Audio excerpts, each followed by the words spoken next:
Pues bienvenidos todos a esta última sesión del Divageo y tenemos el gusto de contar con Jessie Póntigo. Jessie es investigadora de aquí del Instituto de Matemáticas y nos va a dar la última charla, les digo, de este semestre y va a ser la geometría inherente en el problema 16 de Hilbert. Entonces, muchísimas gracias Jessie por haber aceptado la invitación y te dejo a toda la audiencia. No, muchas gracias por la invitación. Bien, entonces, bueno, les comentaba que es un poco una plática también que di hace poco en el instituto, pero voy a enfocarme en ciertos aspectos especiales aquí. Principalmente lo que era el título inicial eran distintas versiones en el problema 16 de Hilbert que están contenidas en esta plática también. A las versiones a las que me voy a referir son estas que están aquí. Quiero antes meter el contexto para quienes quizás no están muy familiarizados con lo que es el problema 16 de Hilbert. Entonces, pues vamos a empezar con esto. Si hay preguntas en el camino, siéntanse libres de preguntar en cualquier momento. Bien, entonces, un poco la estructura de la plática va a ser esto. Aquí quiero empezar, pues, retomando lo que es el lugar donde se da este problema, que son ecuaciones diferenciales en el plano real, y es un problema más bien con cierto tipo de soluciones que son las órbitas periódicas. Después voy a pasar a lo que es, ahora sí, el problema 16 de Hilbert y ciertas versiones en las que me voy a enfocar. Bien, entonces, pues vamos a empezar con lo básico. Vamos a considerar ecuaciones diferenciales en el plano real. P y Q, de hecho, los voy a pensar siempre como polinomios y un poco para quienes quizá apenas están viendo este tipo de cosas, pues un poco recordar que una ecuación diferencial está muy ligada a lo que es el concepto de campo vectorial, ¿no? Entonces, siempre hay un campo vectorial asociado y lo que nos está indicando la ecuación diferencial es el movimiento inducido por este campo vectorial, ¿no? La representación geométrica siempre son, pues, vectores en el plano que me están indicando una tendencia instantánea de movimiento. Y las soluciones de la ecuación diferencial, pues son estas curvas que se amoldan tangentemente al campo vectorial. El campo vectorial está justamente definido por la ecuación diferencial. En este caso sería a cada punto x y el asocias el vector definido por P, Q. ¿Sí? Y entonces estas curvas son aquellas cuya parametrización pues cumple la ecuación diferencial, y que geométricamente significa pues que son tangentes a los vectores dados por el campo vectorial, es decir, sus vectores de velocidad pues coinciden con los del campo vectorial. Y pues dado eso, uno empieza a estudiar, bueno, cuáles son los distintos comportamientos que puede tener, las distintas dinámicas, y se encuentra con distintos tipos de cosas, ¿no? Puede ser este estilo, llamamos un punto silla, o puede ser algo más bien de esta forma, un comportamiento periódico, o bien como tipo remolinos, ¿no? Digamos, todos son puntos singulares, o sea, donde se anula, aquí estamos pensando que el campo vectorial se anula en estos puntos, y alrededor de ellos empieza a ocurrir una dinámica interesante. Quizá muchos han encontrado con este tipo de retrato de fases. El retrato de fases es, veo todas las soluciones simultáneamente, ¿eh? Todas las posibles fases que puede tener el sistema. Aquí, por ejemplo, está representando lo que es el movimiento del péndulo. Uno lo puede, el movimiento del péndulo lo puede leer desde el retrato de sus fases. Aquí queda caracterizado. Bien, entonces, bueno, ya sabiendo que estamos en ese lugar, a mí me van a interesar en particular de todas estas soluciones que pueden aparecer, me van a interesar las que son periódicas, las órbitas periódicas. Entonces vamos a distinguir dos tipos de soluciones periódicas.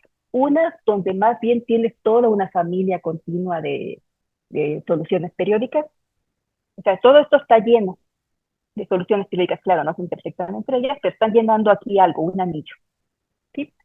Pueden estar, como lo puse en el ejemplo anterior, relacionados con un punto singular de tipo centro. ¿Sí? Algo de este estilo. Alrededor de este punto el comportamiento siempre es periódico, pero eso es local. Si nos alejamos un poco más, puede ir cambiando la dinámica y podríamos también tener este caso. Esto también es una familia continua de órbitas periódicas, pero que ya no están asociadas a un punto singular de tipo centro. Sí, viven en otro lugar, viven lejos de un punto singular, de hecho.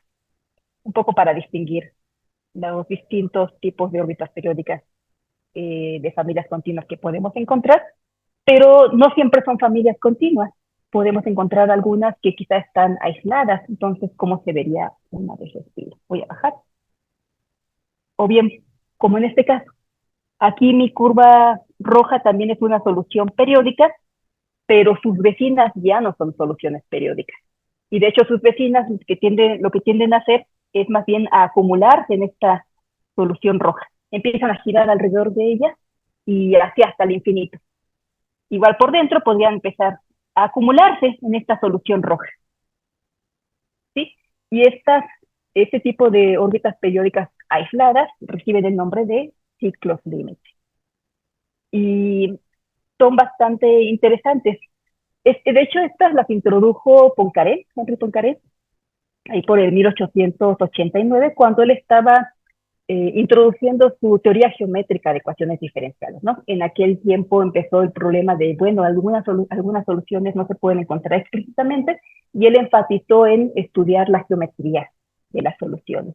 Y entre que estaba estudiando la geometría de distintos tipos de soluciones, se encontró con este tipo de curvas. De hecho, inicialmente, antes de llamarse ciclos límites, se llamaban, creo que ciclos de Poincaré. Pero bueno, él como que las encontró y les dio esa relevancia. Ahora, bueno, estos resulta que también los encontramos en la vida diaria, de hecho, muchísimos. Cualquier comportamiento periódico suele aparecer por ahí en la vida diaria. Por ejemplo, en los planetas hay un movimiento periódico, claro. Pero bueno, un ciclo límite. Por ejemplo, hay unas reacciones químicas que les llaman químicas oscilantes. Aquí mi dibujo, este era un GIF, pero en esta aplicación no se ve. Esta se supone que es una solución que va cambiando de color. Está girando y luego cambia de color azul a color amarillo y luego regresa otra vez a azul y luego otra vez a amarillo. Y el sistema que modela este comportamiento está exhibiendo un ciclo límite. También lo que es el ritmo cardíaco, pues es un tipo de comportamiento que corresponde a un ciclo límite. Digamos, el latido, el ritmo cardíaco normal es algo periódico, algo lo mantienes normal usualmente y de repente te asustan y sube, pero eventualmente regresa a su comportamiento periódico. ¿Sí? O sea, puedes variar un poquito las condiciones iniciales, pero otra vez regresas a ese ritmo usual. ¿Sí? Entonces, pues se suele decir que aparecen modelos que llaman de oscilaciones autosostenibles, que son como de este estilo. La misma dinámica del sistema los hace mantenerse oscilando. ¿Sí? Y hay muchos ejemplos más que están por ahí. Pero un poco para motivar, ¿por qué nos van a interesar estas cosas de aquí? Porque ese es el objeto de estudio en el problema 16 de Hilbert. Bueno, aparecen mucho y además también nos hablan mucho de la dinámica del sistema y de la topología de las soluciones, si uno lo quiere hacer de manera más abstracta. Aquí me falta una. Entonces, pero también hay otra motivación de por qué nos interesa estudiar ciclos límite, y eso nos lo da el teorema de Poincaré-Bendixson, y es que pues, este teorema básicamente nos dice que en R2 no hay caos. Entonces, si no hay caos, ¿qué es lo interesante para estudiar en R2? Pues lo interesante se encuentra o bien en los puntos singulares, que es lo que veíamos en los ejemplos iniciales, ahí la dinámica se pone interesante, o bien en las órbitas periódicas, porque son en estos lugares donde las soluciones tienden a acumularse. ¿Sí? Bien, entonces nosotros en particular nos vamos a interesar en órbitas periódicas aisladas, ¿sí? Que es donde se estaban acumulando estas soluciones al girar alrededor de ellas. Ok, todo esto era un poco la motivación. No sé si hasta ahí alguien tenga alguna duda, pregunta.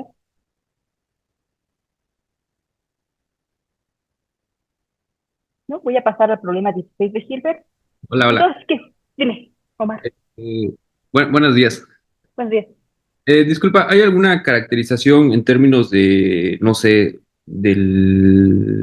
o sea, cuando hablas de ahí del espacio de fases, ¿no? O sea, se refiere a posiciones y velocidades, ¿no? Del sistema. Ujú. Entonces, Ajá.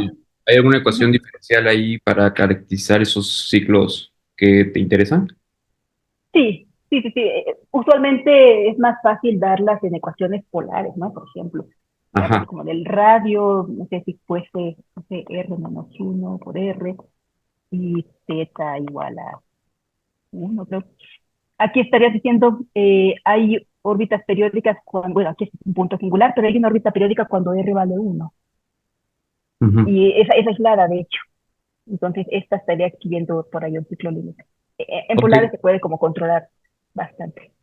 Es difícil más bien encontrarlas ya en esta escritura. Ujú. Ujú. Y está la ecuación diferencial general que nos describe esas órbitas. General, no. Mm, No, o sea, o alguna restricción a las, no sé, supongo que las ecuaciones de Euler-Lagrange o de Hamilton, no sé, ajá. alguna restricción ahí sobre ellas. Sí, como una especie de forma normal, dices, donde me esté exhibiendo el ciclo límite. Ajá, Digamos, algo así. que yo sepa, no. Y yo creo que eso es parte un poco de la dificultad de ese problema. Ujú. Sí, sí, que yo sepa, no. Ahorita me voy a restringir a un caso particular que es eh, partir de una familia continua y luego deformarlas. Y ahí van a aparecer ciertas caracterizaciones locales.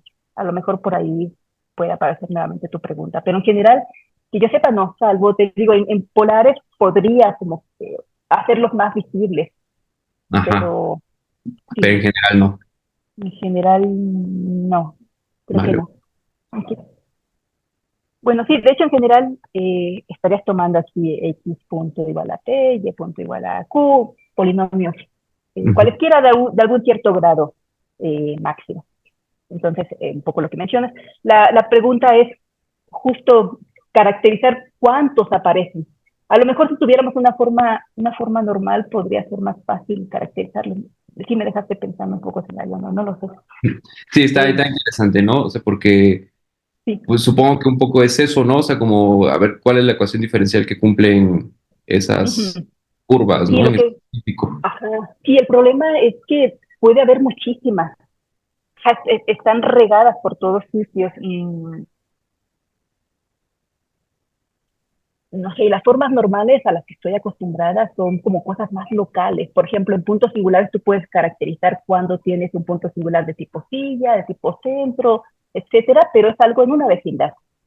Pero ya hablar de cosas globales, caracterizarlas con una forma normal, yo creo que no habría. Me convendría pensar que no. No, vale, Sí, gracias, así que poder dar un cambio de coordenadas global sería como extraño, pero bien o bien no lo sé. Pero No, bueno, entonces, este, ¿qué es el problema difícil de Hilbert? Aquí está dicho, ¿no? Es justo eso. Dame cuántos de estos ciclos límites puede tener una ecuación, pero quiero que me des una cota que dependa del grado. Si tu ecuación tiene grado 2, pues ¿cuántos hay? Si tiene grado 3, ¿cuántos hay? Porque son muy interesantes si quieres saber exactamente cuántos hay por alguna razón.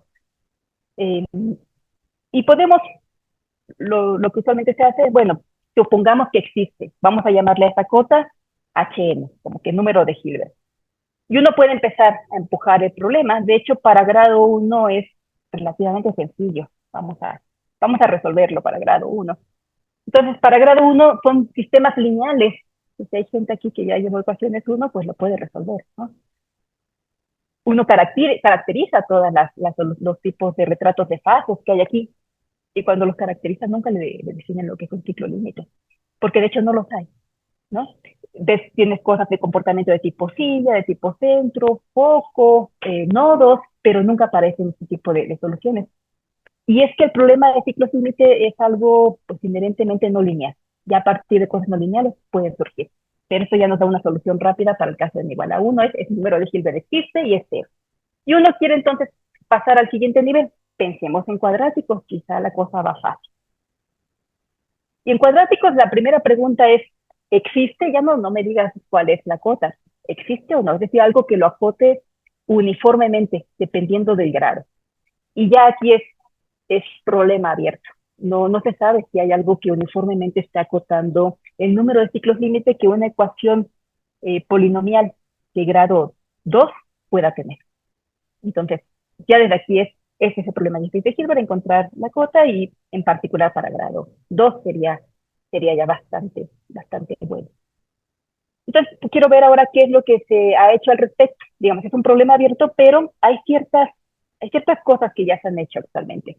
Esto, no se actualizó, pero en 1990, 1991, Ilyashenko y Ekal probaron de manera independiente que al menos de manera individual cada ecuación polinomial tiene un número finito de ciclos límite. ¿Sí? Entonces, sí es un número finito, pero el problema es darme una cota uniforme que dependa del grado.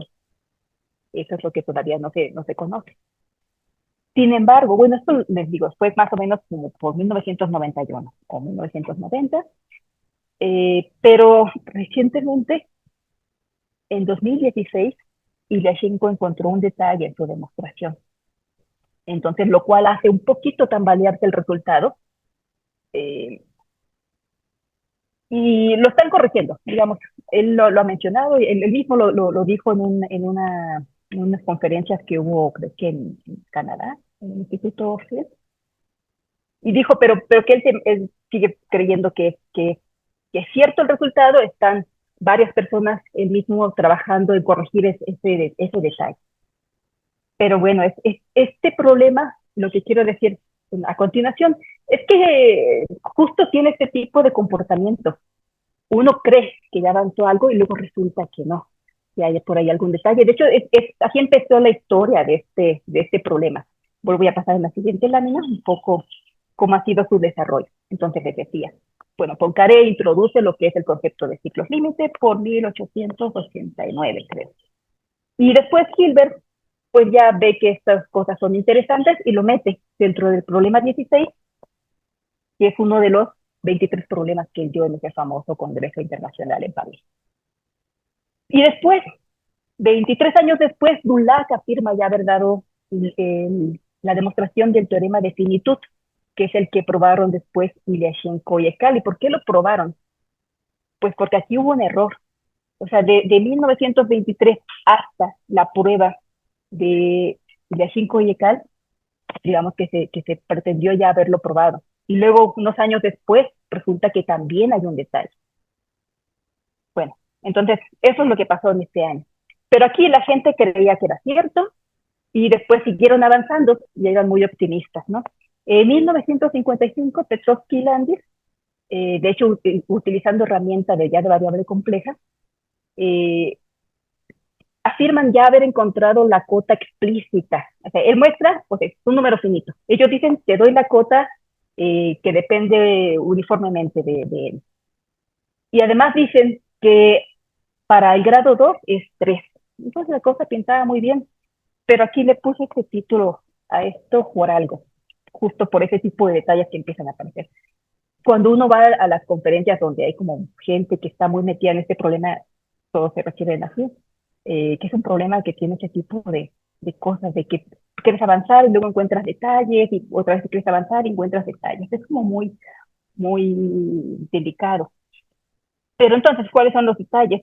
En 1981, justo Ilyashenko encontró que había un hueco en la prueba de Dulac, y el hueco era que Dulac estaba asumiendo por allí, estaba utilizando unas series de potencias que eran medio extrañas, y él asumió que estas cosas convergían, y resultó que eso no era cierto. Entonces, pues basándose en la convergencia de estas series, pues sí probó la finitud, pero no estaba bien fundamentado que estas cosas convergiesen. Y de hecho la demostración de Ilyashenko y Ekal creo que van muy distintas a la prueba que dio Dulac, son con otros enfoques. Digamos, no es tanto que hayan corregido, creo, el detalle de Dulac, sino que dieron pruebas independientes. Pero para este año. Hacia aquí puse, 1981 entonces se encuentran el detalle, y 1990, 91 dan sus pruebas independientes.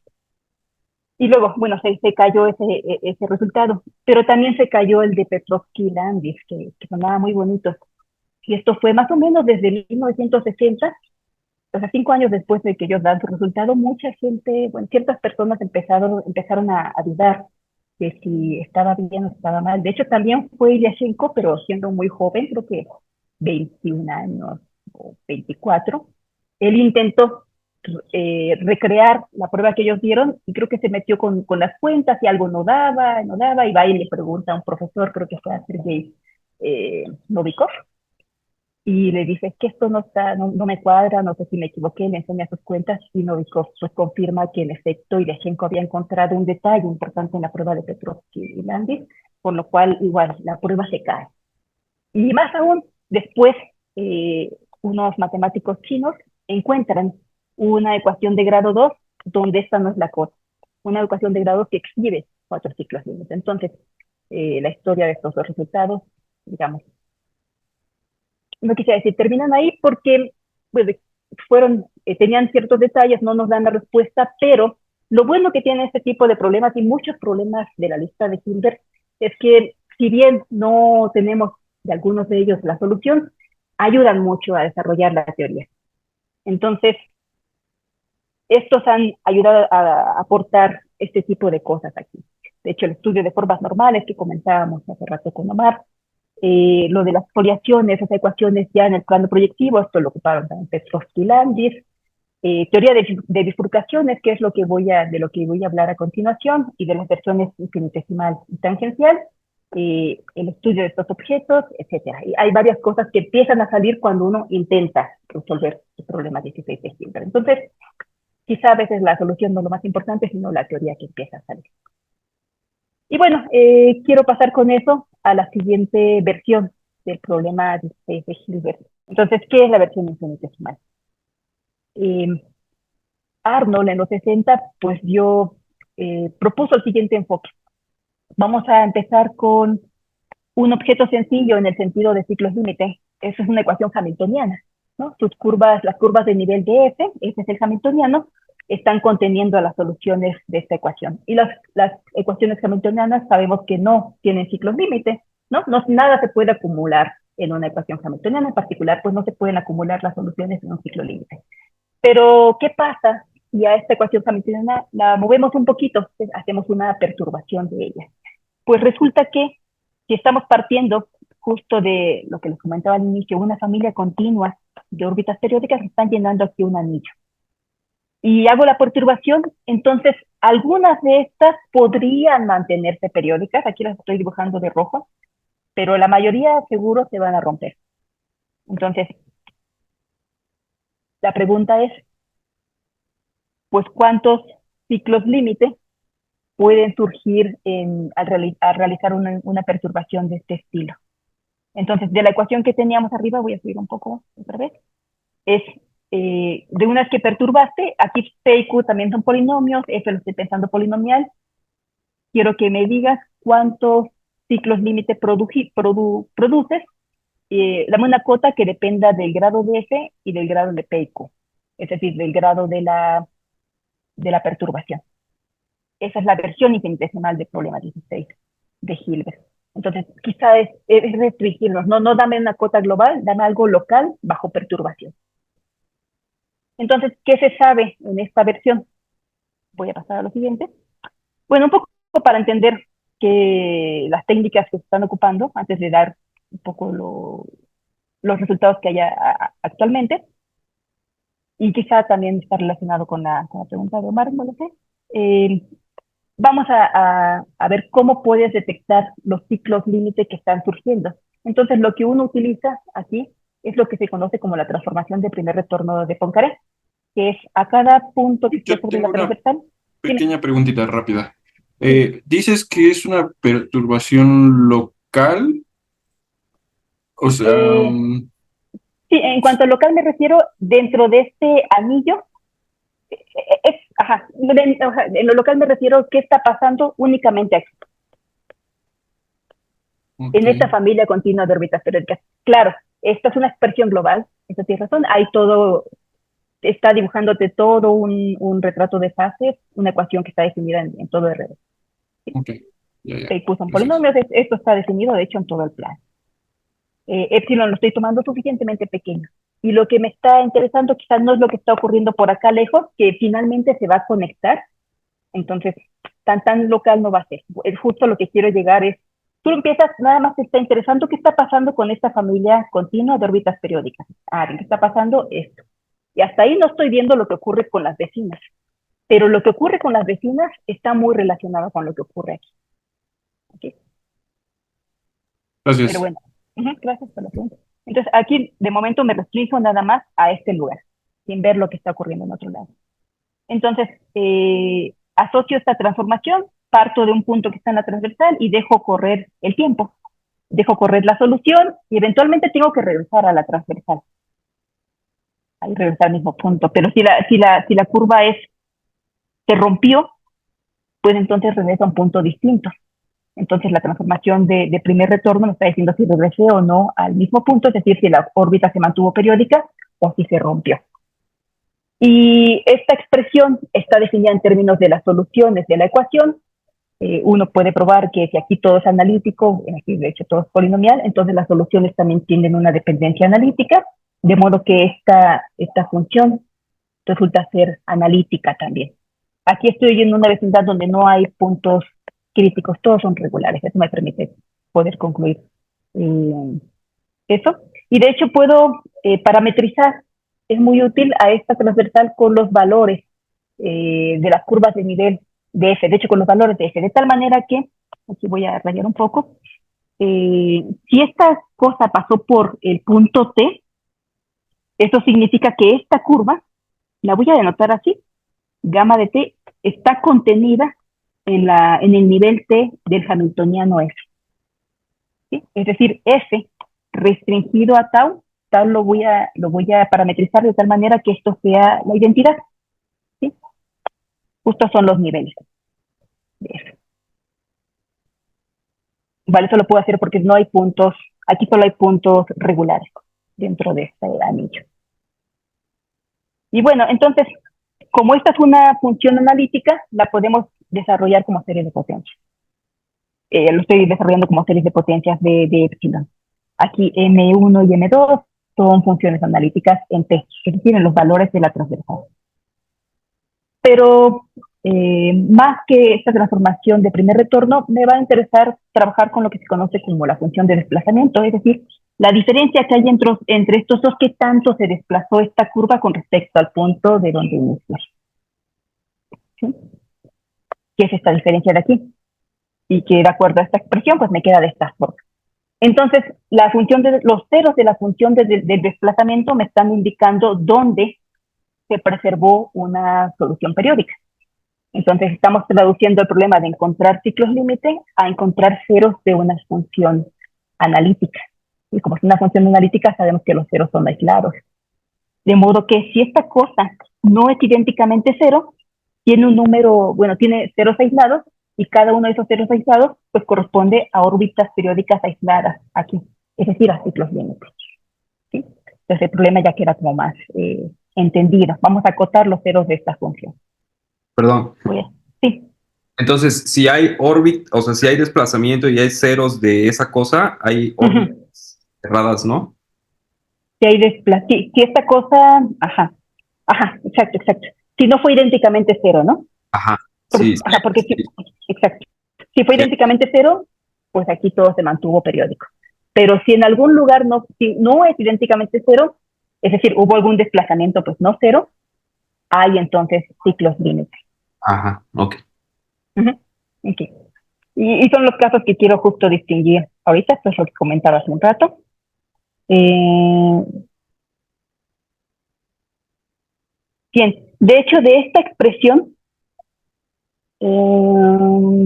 bueno, un poco de nomenclatura, a estas cosas se les llama funciones de Melnikov o también funciones de Poincaré-Pontriagin. Creo que el nombre más correcto es Poincaré-Pontriagin, pero bueno, usualmente ocupamos este porque es más corto. Pero bien, entonces podemos distinguir dos casos, ¿no? Si todas las funciones de Melnikov son cero, entonces significó que esta cosa fue cero y estás en lo que mencionas. Todas se mantuvieron periódicas. No hubo ningún desplazamiento. Pero si alguna de esas funciones de Melnikov no fue cero, eso significa que esta cosa tampoco es idénticamente cero y por lo tanto hay algún desplazamiento y hay ciclos límites. Y eso nos lleva entonces a la pregunta de, hay que conocer quiénes son estas funciones. Voy a bajar un poco más. Hay que caracterizarlas. Y más aún, o sea, la que es más importante de todas ellas, en este sentido, es la primera que no se anule. O sea, no necesariamente esta tiene que ser la M1. Voy a subir un poco aquí. pude haber empezado, puede ser que esta fue idénticamente cero y esta también, pero esta cosa no es idénticamente cero. Entonces hay algunas que no fue idénticamente cero. A esa la voy a llamar la M-mu, algún orden donde ya no se anuló la función de Melnikov. Pero la primera justo que no se anula, se está acotando los ceros de la función de desplazamiento. Esto es, para el caso mu igual a 1, es como relativamente sencillo probarlo, es por teorema de la función implícita. Creo que también se puede probar con el teorema de continuidad de las raíces.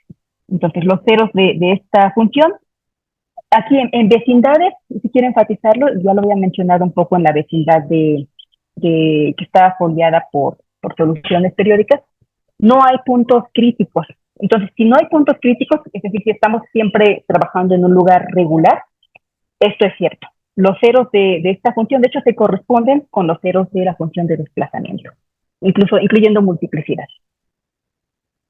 Bien, entonces eso nos lleva a caracterizar la primera que no sea idénticamente cero. Y el caso más sencillo es, pues, cuando esta mu es igual a 1. ¿Quién es la función m1 de t? Para poder, de este modo, acotar los ceros de m1 de t y con ellos acotar los ceros de la función de desplazamiento y con ello acotar el número de ciclos límite que produce en la perturbación. Y eso nos lo da otro teorema. Bueno, aquí ya voy a pasar de hecho a lo que es la versión tangencial.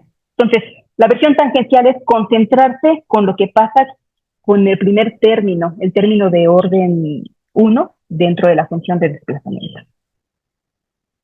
Y bueno, entonces, como les mencionaba, la primera función de Melnikov que no se anula, me dan el número de ciclos límite. Entonces, la versión tangencial es, vete al caso más sencillo. Suponte que M1 no fue idénticamente cero y dame el número de ceros que puede tener esta función. Pero para atender este problema, primero es caracterizar quién es la M1. Y este es un teorema de Poincaré y Pontryagin que nos dice que la M1 es, de hecho, esta integral abeliana. Es la integral de una forma diferencial a lo largo de una curva que está contenida en este caso, en la curva de nivel T de S. ¿Ok?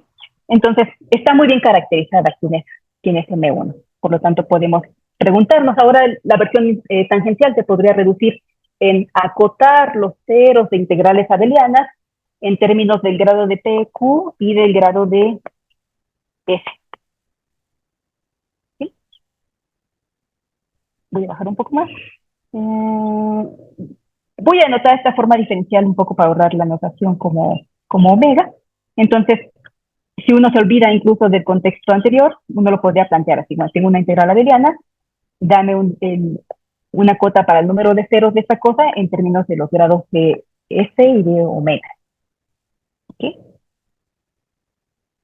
Bien. Pero es interesante, antes de atacar ese problema de acotarlos, pues ¿cuándo estás realmente en esa situación? Es decir, ¿cuándo puedes garantizar que la M1 no es idénticamente cero?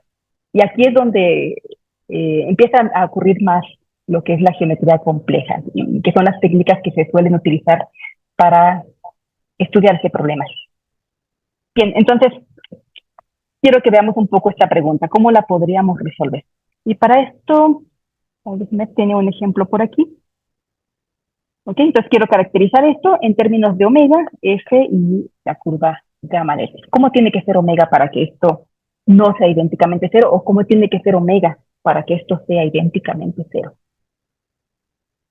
Entonces voy a bajar un poco más. Y quiero que veamos un ejemplo en particular. Supongamos que mi hamiltoniano fue de esta forma. Entonces, si tomamos las curvas de nivel, en R2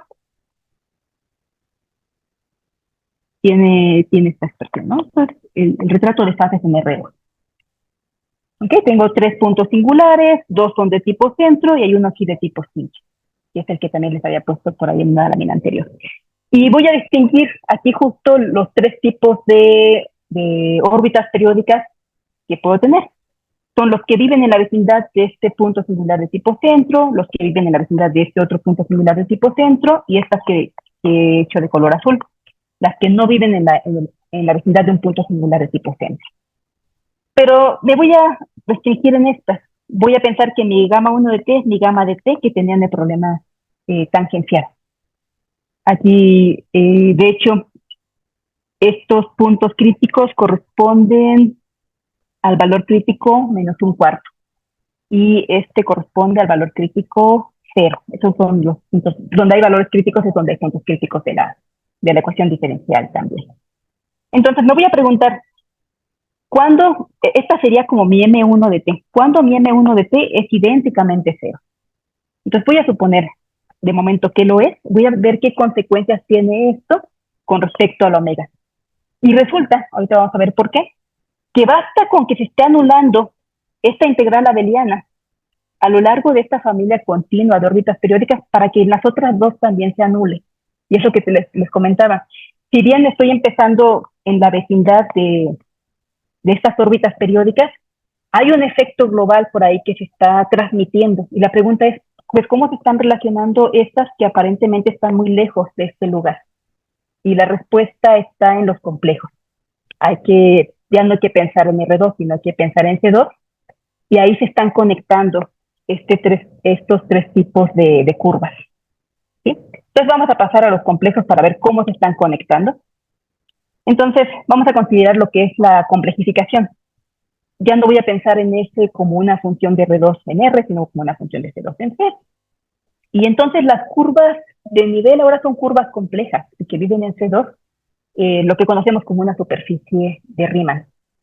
Entonces, aquí un poco voy a comentar pues la construcción, cómo se hace.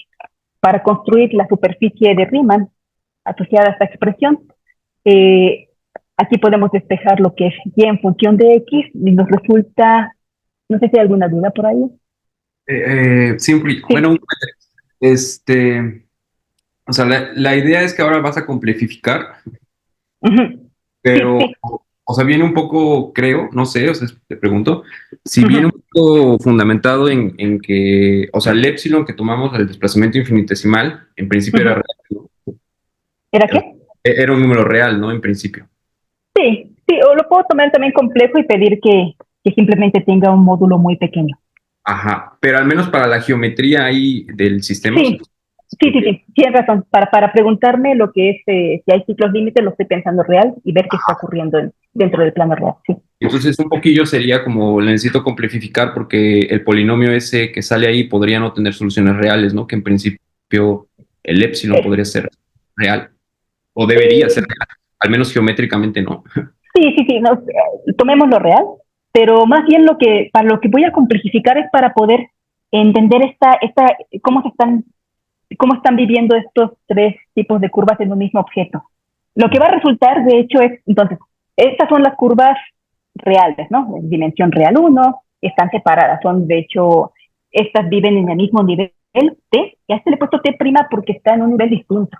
Tú vas cortando y vas haciendo el retrato de las fases. Pero cuando uno vaya a ahorita lo vamos a construir, la superficie de Riemann, entonces ya no estás en el plano R2, sino en C2, y aquí hay un toro, de hecho, que me está conectando estas dos curvas. Estas dos curvas van a estar viviendo en un mismo objeto, en una misma superficie. Ya. Y de hecho esta curva azul va a andar por aquí, rodeando al punto al infinito. Y ahí entonces uno se conecta con la otra. Y entonces están pasando información por medio, se están moviendo dentro de la superficie de Riemann. Y por eso tuvo este efecto de acá. Y esto va a tener como consecuencia que el omega no es cualquier cosa. Tiene que ser una forma muy particular. Entonces, sí, por eso es que voy a pasar a la superficie de Riemann. Ahorita va a aparecer todo. Un poco quería motivarlo con esto de las raíces de este polinomio me están dando los puntos de ramificación, ¿no? Aquí tengo para cada valor de x en general, pues dos determinaciones para y. Ya tiene dos ramas. Hago dos copias del dominio, que son mis dos ramas, para y. E indico dónde están los puntos de ramificación, que es donde esta cosa se anula, ahí se colapsan las ramas. De hecho, aquí lo estoy pintando separado, pero estos dos están correspondiendo al mismo valor. Aquí la rama se pegó. Entonces, para poder conocer la superficie, lo que uno hace es hacer una continuación analítica de y de x, partiendo, por ejemplo, de esta determinación. Entonces, rodeo uno de los puntos de ramificación y por el principio del argumento, lo que ocurre es que estás cambiando justo el argumento el argumento se está incrementando. En este caso se va a incrementar por pi, un ángulo pi, lo cual te va a hacer que cuando continúes esto analíticamente, o sea, el principio del argumento te dice el cambio del argumento va a estar dado por cuántos ceros estás rodeando, ceros de esta cosa. De hecho, esta es la que cada vez que rodeo va a cambiar por un ángulo 2pi, pero cuando tomo la raíz cuadrada, pues le corto un medio a 2pi, me queda un ángulo pi, que es, ya que acá hay un cambio por e a la i por pi, que me da el -1, el cambio de las ramas. Entonces, bueno, continúo analíticamente y al cambiar por ese ángulo me estoy cambiando de rama. Entonces, empiezo aquí, pero cuando doy la vuelta ya no termino aquí, sino que me bajé a la rama de la determinación negativa. Y por eso esta parte amarilla se está pegando con esta de acá. ¿Sí? Y de aquí igual, continúa analíticamente y es como una especie de elevador de estos de estacionamiento. Vas dando la vuelta en el punto de ramificación y terminas en el piso de arriba o en el piso de abajo. De tal modo que estas dos ramas se están pegando por esta continuación analítica, pues de esta manera. ¿Sí? El amarillo va con el amarillo, el verde con el verde, y es lo que estoy teniendo aquí. Así se hace el pegado de las ramas por la continuación analítica. Y entonces, pues ya tienes tu superficie de ramas, simplemente las pegas. Aquí, por simplicidad, a estos planos, pues los podemos pensar como una esfera menos un punto, que es esto de aquí. Entonces es una esfera con dos patas arriba y otra esfera con dos patas abajo y las patas se pegan. Pero eso topológicamente, pues es un toro. Y esa es tu superficie de Riemann de P igual a 1, habíamos tomado. Y de hecho, para todo T regular son diseomorfas.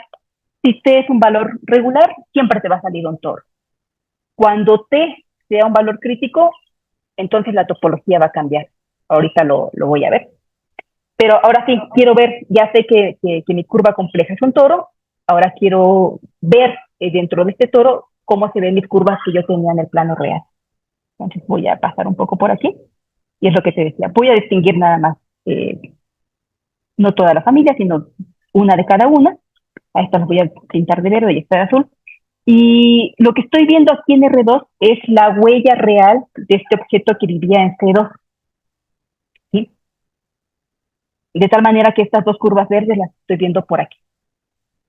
Si tomo el valor crítico 0, la topología cambia en el sentido de que este género se pierde, se colapsa en un punto.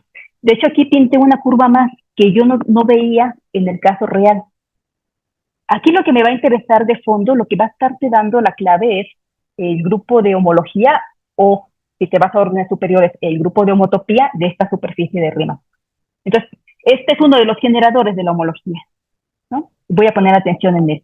Cuando yo cambio a un valor crítico, en este caso el 0, lo que habíamos visto es que te quedas por aquí esta lemniscata, ¿no?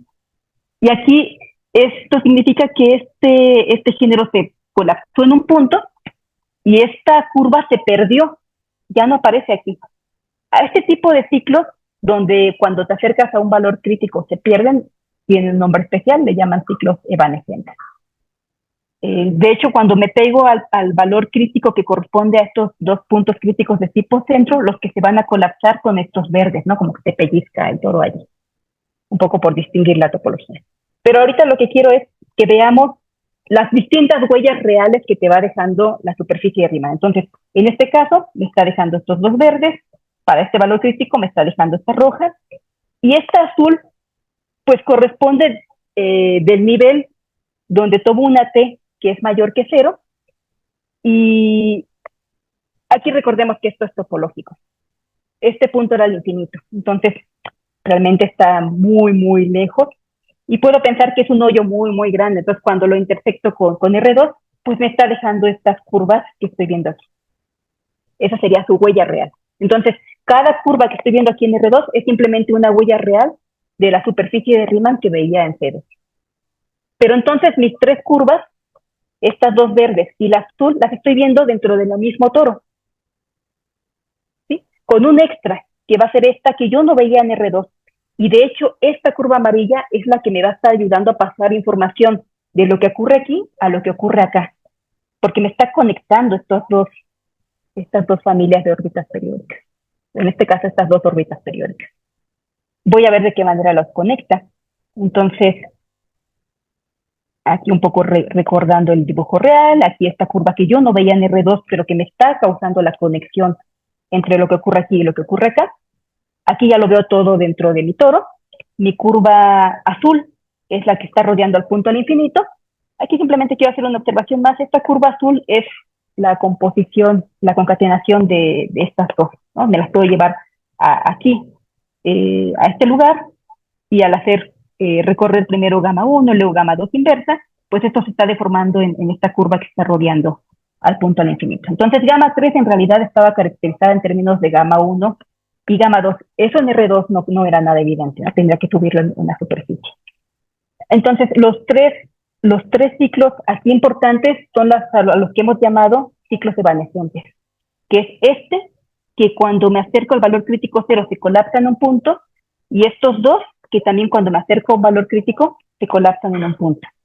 De hecho, ellos siempre puedes genéricamente formar una base para la homología con este tipo de ciclos, con ciclos evanescentes. Por eso son como nuestros ciclos importantes. Ahora y ya les comenté que está todo metido en un toro, ver justo lo que les comentaba, cómo está pasándose la información de un lado al otro, aprovechando que todos viven en un mismo objeto, que son estos toros X. Y aquí el responsable de esto es lo que se conoce como la monodromía. Es decir, lo que está definiendo mi complejificación, mi polinomio visto de C2 en C, es lo que se conoce como una fibración topológica, en este caso una fibración topológica localmente trivial. Entonces, para valores valores regulares, pues veo el mismo objeto topológico, pero para valores críticos la topología cambia. Y lo que hacemos es continuar estos objetos topológicos a lo largo de una curva que esté rodeando un valor crítico. Entonces, pues lo vas paseando, ¿no? Empiezas en un valor T, ves su curva, su superficie de Riemann. Y después te sigues. Aquí para cada punto, pues tengo arriba un toro. Y ya no hay nada interesante. Siempre veo un toro y regreso, en efecto, pues al mismo toro. Pero lo que está pasando es que a nivel de la homología está habiendo un cambio no trivial. Entonces, mis curvas verdes, en este caso, cuando voy paseando el toro, ellas empiezan a moverse, como si fuera de agua la dona. Empiezan a moverse, de tal manera que cuando regresas, cada una de estas curvas verdes se enredó en este agujero. ¿Sí? Cosa que no estaba aquí. Aquí estaban separadas. Terminas de hacer esta vuelta y obtienes esta cosa. Estoy rodeando este agujero y estoy rodeando también este otro.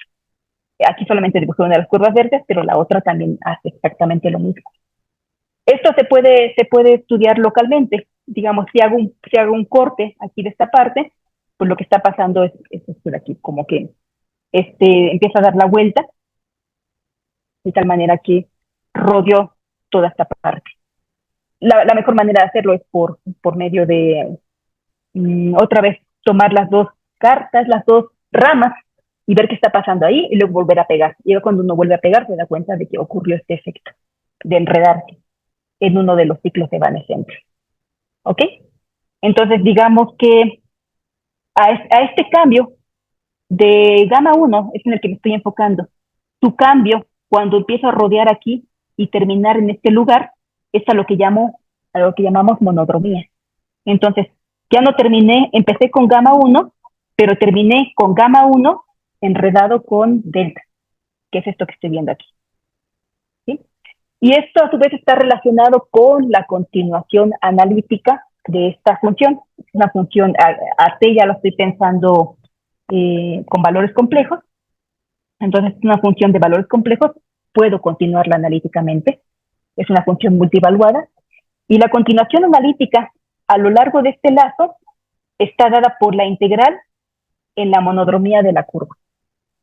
Como las integrales abelianas tienen esta peculiaridad de que abren sumas, entonces la concatenación es la suma de las integrales abelianas. Ahora, si estábamos bajo el supuesto de que esto era idénticamente cero, entonces estoy haciendo la continuación analítica de la función 0. La analítica de la función 0 pues sigue siendo 0. Entonces esto sería 0, pero yo partí de que este era 0. Por lo tanto, este también es 0. ¿Sí? Y ahí ya tengo una cierta información que me va a servir. Lo mismo puedo hacer para darme cuenta que gamma 2 es 0. Voy a pasar a la siguiente. Ahora voy a rodear al otro valor crítico, que es lo que les comentaba. Aquí los dos verdes son los que se colapsan en un punto. ¿Sí? Y ahora quiero ver cómo va a cambiar esta curva cuando empiezo a pasear mi toro por un lazo que me está rodeando este valor crítico. Entonces igual se empieza como que a mover dentro del toro como si fuera de agua y termina enredándose en estos dos. Aquí está un poco separado el efecto local, como nada más pensando en este corte que está pasando allí. De hecho, es algo no tan evidente. Esto lo estudió también Solomon Lepchet, y a esta se le llama la fórmula de Picard-Lepchet. O sea, que haya ocurrido este enredo de esta curva con las curvas que llamamos ciclos evanescentes con respecto a este valor crítico, es parte de lo que estudió él. Tiene que ver con un índice de autointersección. Si este lazo se está intersectando con un ciclo evanescente en este punto crítico, lo que voy a obtener después de hacer la monodromía es que me voy a enredar eventualmente en este lugar. Aquí también tengo intersección no cero, entonces cuando termino la monodromía me voy a enredar en este lugar, que es lo que está terminando, lo que está ocurriendo aquí. Me enredo en este, regreso, me enredo en este y continúo mi camino. Es decir, a esto es lo que llamábamos la monodromía. Voy a ponerlo por aquí. La monodromía de ese ciclo amarillo, pues es el ciclo amarillo concatenado con los otros dos ciclos verdes. Y la continuación analítica, pues es la integral en la monodromía. Esta la separo como esta suma. Y nuevamente, ya teníamos que era idénticamente 0. Entonces la continuación analítica sigue siendo idénticamente 0, pero yo ya tenía que este era 0, que este era 0.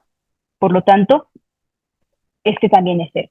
Entonces, están pasando información por medio de la monodromía.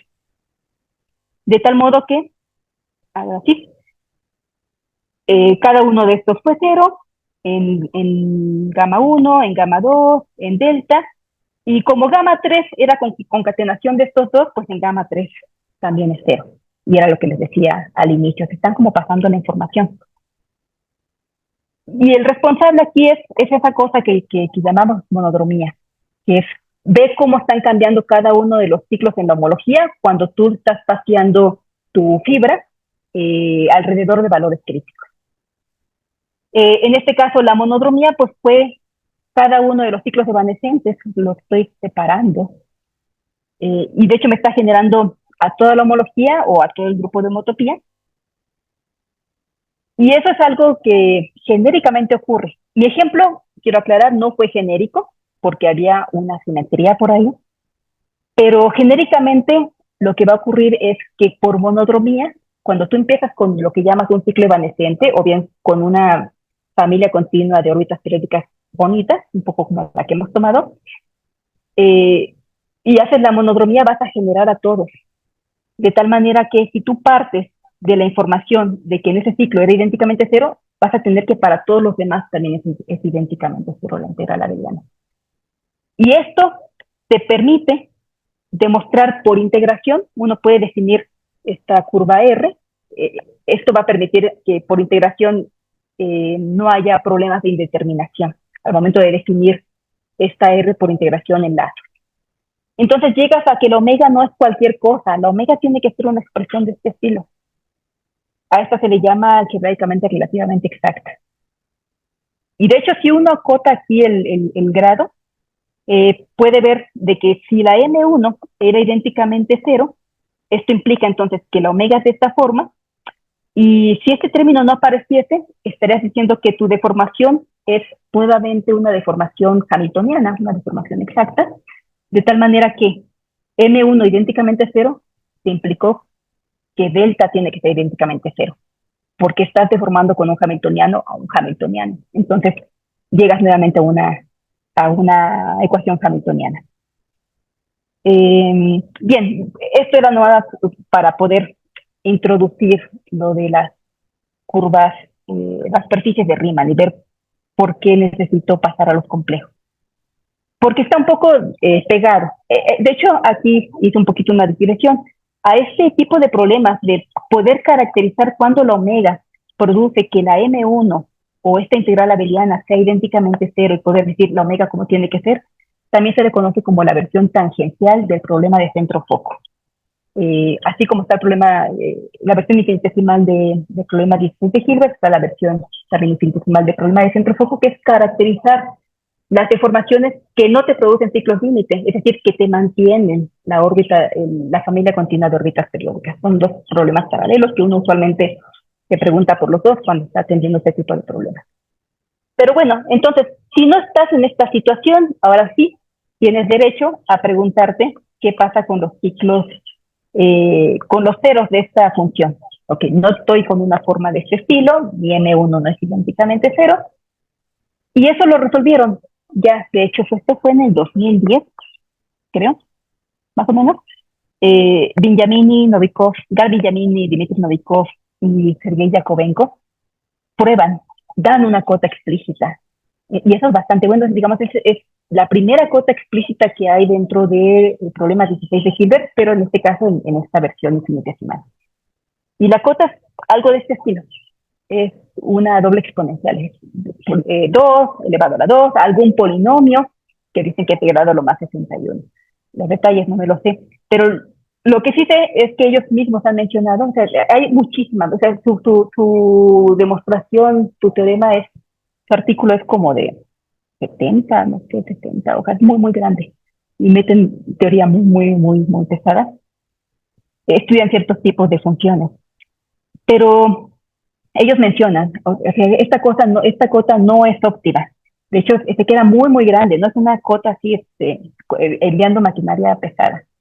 Y habría el problema de poder dar una cota, pues, óptima de esta situación. Pero que quizá ellos mencionan que quizás se requieran otro tipo de herramientas para poder llegar a una cota óptima. Al parecer, lo que ellos hacen, pues sí te dan esta cota, pero es como difícil refinarla siguiendo los métodos que dan. De cualquier modo, es un problema, yo creo que bastante bueno, que ya se conozca al menos en la versión infinitesimal, que no solamente está acotado, sino que tengamos una cota explícita, aunque quizás demasiado grande. Quizá esto para otra sesión. Hay una versión muy bonita que la que estamos actualmente trabajando, que es la que le llaman de dimensión cero. O sea, que quería empezar con estas versiones de dimensión 1, un poco para demostrar para ver las técnicas y la complicación que hay. Es decir, el problema 16 de Hilbert es un problema algebraico, ¿no? Empiezas con una ecuación polinomial y uno quisiera ver, o sea, al preguntarte por una cota para estos objetos, para los ciclos límite, pues un poco es, yo creo que fue con la intuición de Hilbert de decir, bueno, como estoy partiendo de un dato algebraico, seguramente podría dar una cota también que dependa del grado de la misma ecuación, quizás no, como que tendría que heredar en ese sentido las propiedades algebraicas del dato inicial. Ay, creo que ya se quitó la pantalla. Pero voy a compartir otra vez nada más para... Sí. Pero lo complicado del problema 16 es que si bien la ecuación es polinomial, las soluciones no lo son, no necesariamente. Y de hecho pueden ser expresiones muy complicadas. Y lo que hay en esta versión, la que se conoce como problema en dimensión cero, es plantearte el mismo problema de Hilbert, pero ya no deformando ecuaciones, sino pensando en raíces de polinomios. Digamos, con las raíces de un polinomio podemos definir como su equivalente. Vamos a hablar ahora de ciclos de dimensión cero, es decir, objetos que están en la homología reducida. Y uno puede igual plantearse, bueno, aquí hay un ejemplo donde hay ciertas raíces, simplemente haces, sumas las raíces de tal manera que la suma de los coeficientes de cero. Así se define un elemento en la cero homología reducida. Y después lo que haces es deformar. Ahora considero una deformación, veo cómo se deformaron las raíces, aquí tengo ahora un cero ciclo deformado y puedo plantearme, voy a bajar un poco, eh, también una función de desplazamiento. Y la función de desplazamiento se define como la integral del polinomio inicial, pero a lo largo del ciclo de formado. La definición de una integral a lo largo de un cero ciclo es simplemente tomar el ciclo y evaluar cada uno de los puntos en este polinomio. Y entonces se queda una expresión sencilla. La función de desplazamiento entonces es esta cosa que sería la suma de los nj de la s de las raíces deformadas. Y esta se puede expresar también como una serie de potencias, donde ahora la m1 es también un objeto sencillo, es esta de aquí, la integral de g a lo largo del ciclo inicial, que sería la suma, lo que había puesto hace rato, de g en las raíces de f, es decir, las que cumplen esta ecuación.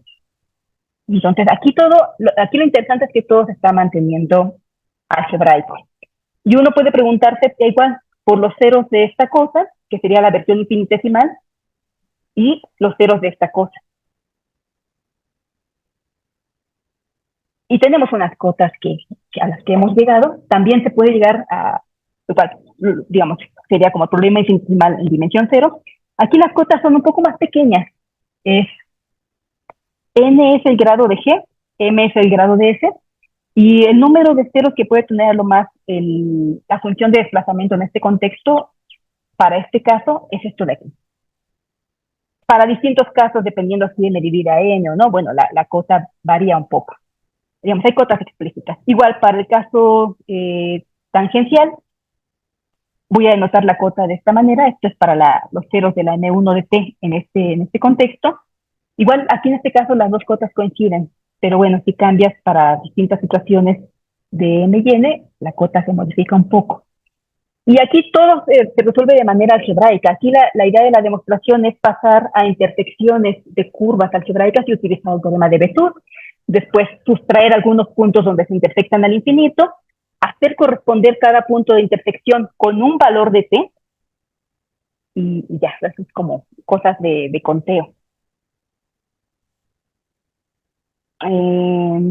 Sí, bueno, no voy a describir los detalles de la prueba, me voy a subir un poco aquí al resultado. Aquí, de hecho, esto es porque nos queda una curva que tiene justamente este grado. Esta curva va a contener a todas las raíces de mi polinomio inicial, y esta va a contener a todos los que cumplen con esta, sí, a todos los que cumplen con ser ceros de la función de desplazamiento. Pero bueno, no me da tiempo de entrar tanto en detalles, pero con lo que quiero concluir es que esta versión de dimensión 0 tiene implicaciones en la de dimensión 1. Entonces, quizá aquí estas cotas además son óptimas. Entonces, como que es un tipo de técnicas que quisiéramos también ocupar para, con esto, pues preguntarnos si puede dar una cota óptima en el caso de dimensión 1. Yo creo que sí, mejor aquí ya lo dejo para ver si hay algunas preguntas. Gracias, Jessy. Mira, vamos a ponerte los aplausos virtuales. Está muy bonita la plática. Lástima que nuestras ecuaciones no quisieron entrar, pero Sí, bueno, porque sí, si sí, no, sí. muy, muy padre. Sí, bien. Bueno, preguntas para Jessy. Si quieren levantar el micrófono, levántenlo. Ay, perdón, es que aquí están pasando aquí afuera. Pero alguien en la audiencia que quiera hacer una pregunta. Sí, se me olvidó comentar un poco. Este está enviado, todavía no es un resultado ya publicado. Ya. Entonces, espero que no tenga errores, según yo, ¿no? Pero nada más para que, aquí, ojo. Va a pasar otra vez a la lista del problema maldito, ¿no? Espero que no. Bueno, Espero que no. tengo una pregunta, es que yo me quedé aquí, bueno, tengo una pregunta hace algún tiempo. Por ejemplo, tú estás pasando todo a C2. Sí, Entonces tú sí, estás sí. con tu C2, estás foliándolo de superficie, bueno, estás foliándolo de una parte de superficie de Riemann, pero de Exacto. repente lo que se colapsa, pues ya no es precisamente una variedad. ¿Esa cosa es una algebraica todavía? ¿de una vez que se colapsa? Ajá, ves que donita esta. Y de repente Sí. hay estás Ujú, foliando como C2 y ujú. de repente pues hay unas que son como unas superficies de Riemann singulares. Sí, sí, sí, porque siguen siendo, Todo es algebraico y todos son sí, variables. exacto. Eso en el caso de antes de deformar, todo es algebraico, todas las hojas son algebraicas, ¿no? Están dados por ceros de polinomios. Pero ya una vez que deformas, ya te puede quedar algo no algebraico. Ya una vez que agrego el epsilon P y el epsilon Q, y ahora sí no me atrevo a decir que te quedan curvas algebraicas. O sea, cuando ya deformas, pierdes como Puedo que perder todo. estructura geométrica de geometría algebraica y estructura geométrica de geometría diferencial, entonces ya no hay ni siquiera mucho control sobre ese tipo de foliaciones. Yo creo O que al si menos analítica sí. Entonces, ajá, sí, y pero hay algebraica ya no. Ujú. alguna propiedad geométrica que puedan tener estas foliaciones en C2, o sea, Eh, que ujú. si intersecta, digamos que si tomas alguna curva de alguna forma que intersecta todas de manera perpendicular, algo que Ah, satisfaga este tipo de ah, foliaciones. Y si están estudiados este tipo de foliaciones, así de cuántas foliaciones puedes poner, o ujú, identifica qué foliaciones sí vienen dadas por una ecuación y qué ujú. foliaciones vienen dadas por Sí, una. sí, sí, hay por ejemplo, te puedes preguntar, si tienes una, así ya pensándolo un poco más en general, no necesariamente en este contexto, si tienes una foliación en C2 y dices, tengo tantas curvas algebraicas, que son hojas de la foliación. Resulta que si tú rebasas cierto número, o sea, no recuerdo bien cuál, entonces puedes concluir que tu ecuación es hamiltoniana, es decir, que todas son algebraicas. Qué bonito, está padre eso, está muy, muy bonito todo eso. Si es que como que al final se reduce a estar estudiando este tipo de foliaciones y ver qué tantas cosas bonitas haces en las Sí, sí, sí, foliaciones. sí. Ah, Sí, sí, sí, ya, está de la mano de entender un poco por su comportamiento también de manera global. sí. No, y ahorita también para la audiencia, mira, la audiencia la mayoría somos bueno, yo no, porque yo no sé ni qué hago, pero la mayoría es diferencial, pero casi nadie hacemos geometría algebraica. Entonces es una Ujú, inversión también. Yo siempre ando promoviendo de mi parte de parciales, que ujú, miren, parciales es hacer mucha geometría diferencial. Entonces, ujú, ujú, entonces la promoción de hacer ordinarias es hacer mucha geometría algebraica. Entonces está muy, ujú. yo sí que Sí, sí, sí, también, es una herramienta muy útil. y está padrísimo, ¿no? Para que nos pongamos a estudiar geometría algebraica también. Sí, Y sí, que me ayuden en esto. ¿ah? ¿Alguna otra pregunta más por parte de la audiencia? ¿No? Si no, pues te agradecemos nuevamente, Jessy. Sí, ustedes.